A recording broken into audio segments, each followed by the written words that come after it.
Good morning. So I didn't do this video yesterday. So fortunately they deleted my executions in my accounts, so for the challenges. But I'm still gonna do a review um on the trip that I took yesterday for whatever news those were. I did want to trade in Q, simply because we were inside of the internal range. And there was a bearish river gap right here, so I was expecting us to start turning around from this point. So that's the main reason as far as what's it called higher time frame analysis goes. As you can see, we completely rejected this fair value gap. So with that being said, then I dropped. Honestly, I didn't even look at the 4 hour. Did I look? I think I looked at the 2 hour. The 2 hour had a nice bearish fair value gap. That's what it was. So within the daily, I looked at the 4 hour and you see like there, I don't like this bullish candle. Honestly, let me turn this indicator off. I don't like this bullish candle. So like then I go down to 3 hours. I still don't like the bullish candle. So like I keep on going down on the time frames until I see three candles. 1 hour, same thing. So like the 2 hour was my ideal. So I'm gonna delete this line because that's the weekly or daily. Fair value gap, then rectangle right here. All right, so as you can see, we are rejecting the 50% right there of the 2 hour bearish fair value gap. With that being said, so inside of this fair value gap, I'm looking for my entry, right? So now I already have reduced where I'm looking for this to form. It's going to be so this is going to be my entry between the 50% in the top of the fair value gap, right? So I can delete that. So like this is where I'm looking for my entry now. I'm going to put, I don't know, a purple line.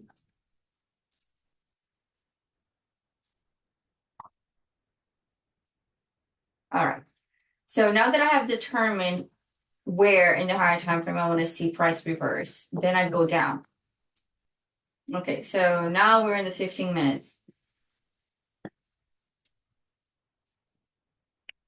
Within the 15 minutes, and then I look left. Do we have a previous swing high? Yes, we do, right here. All right. So now my entry criteria is going to be above that purple line. So it's going to be between this purple line and this purple line. So now I literally have only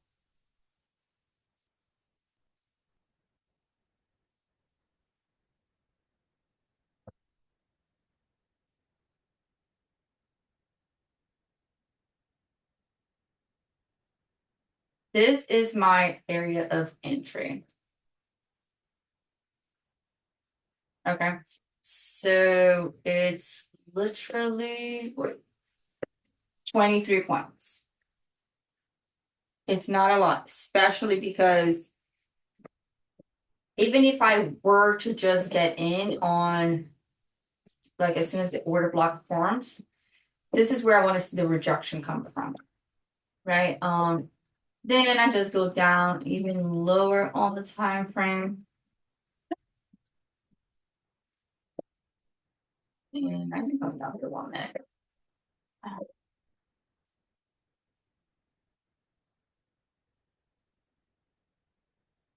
And if you guys don't know my strategy, can I turn this on real quick just to see? Then again, we are above London high, above Asian high, and we're above midnight and then above 8:30. So That is another criteria, above 830. So this orange area is above 830 price. So perfect. So now I have my time, which was like right here. Okay, so 830. So what happens on the 830 open? We go over here. So we want to see price above this area, which is on the orange one. So everything is aligning perfectly, right? Within time and also where price is at. With that being said, I'm gonna fade this orange because right.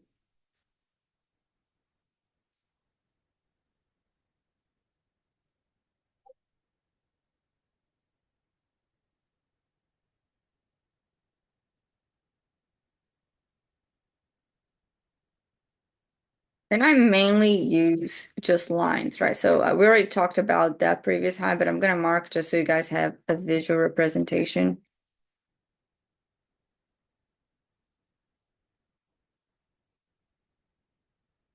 Okay, so inside of this orange area, after 830, after we took buy side liquidity, because that's what it is, the red line right there is buy side liquidity. So how do you get in? Well, now we got to think about the macros, right? So like we have the 850 to 910 macro. I got in a little bit before because I didn't necessarily wait for PDRA to happen. I got in the liquidity sweep because we had all this liquidity right here. Like all of this is liquidity.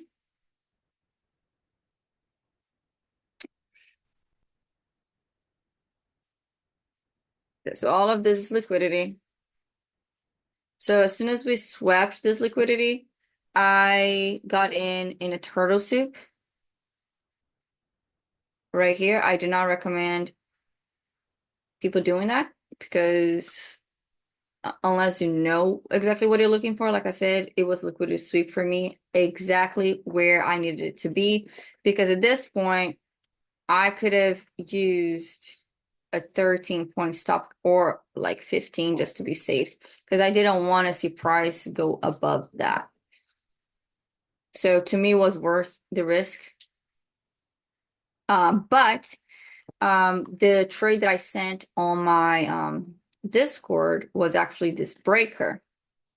So as soon as price broke down and what happened at 851, so remember macro 850, the entry occurs within the macro. That is the entry that you're looking for.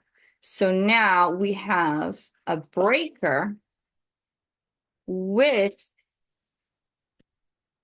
a fair value gap.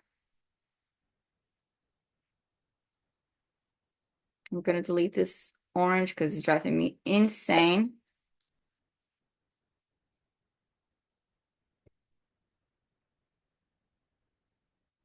Okay, now we have what? A unicorn, right? That's what they call a unicorn entry. Fair value gap with a breaker. So the way that you're going to position yourself is like wherever they meet, which is about right here, is where you're going to get in. Your stop is going to be above the previous swing high right there. And this is exactly why it's important for you not to touch your trade and to trust that the breaker is going to do what it's supposed to do. Okay, so price came very, very close, like literally 3 points away from it, but it didn't break the previous high. So if you had touched your trade and be like, oh my God, it's gonna take me out, and you closed it, this would have been a loss, right? So that's where psychology plays a huge part into this. So as far as target, I'll turn the indicator on real quick. I see the London low. Where is the Asian low? The Asian low already got taken. So the London low is a swing point that I'm interested in because it's time-based liquidity, right? So that is 145 points with a 15-point stop.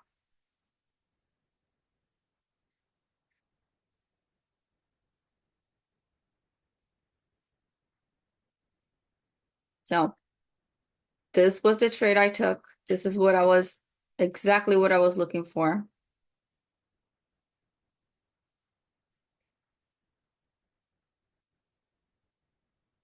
And then if you wanted to stack your entry, which I normally always do, I saw this other breaker form. And then I go kind of like higher on the time frame. By higher, I mean like 5 minutes or something. Let me see where I saw that breaker at. I might have just, yeah. Yeah, I think I just kept on the 1 minute though, which is fine for me because I wanted to see what price was gonna do. We didn't have a big displacement into this fair value gap right here.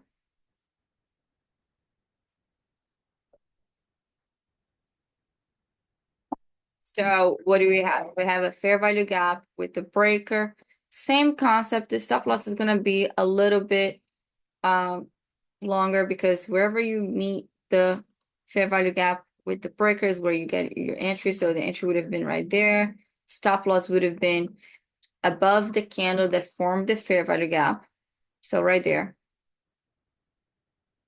And then honestly, same target, London low, which was this previous swing low.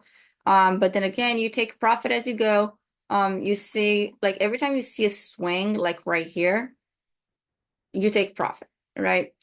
So this would have been my second entry for sure, especially because we had a sweep of these previous high right here, making this a more high probable trade. Actually, sorry, I meant right here. Then again, the importance of knowing where to put your stop loss because we almost came back again, almost like 3 points. Like the market is being so volatile this week and just keeps on like going back and forth, but it's still respecting structure, which is really great. So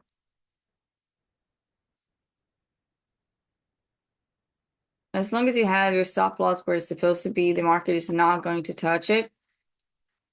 Then again, to reinforce, your stop loss has to be above the candles that form the fair value gap. So remember, fair value gap is a 3 candle,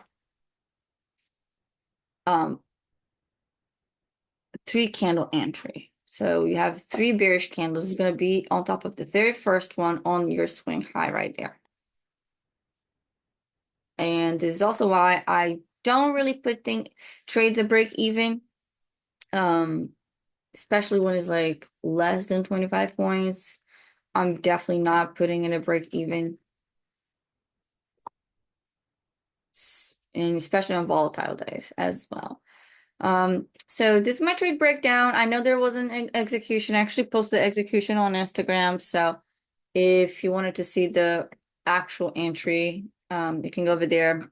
I tried, it's not showing over here on TradingView anymore. But I hope you guys liked it, and I'll see you next time.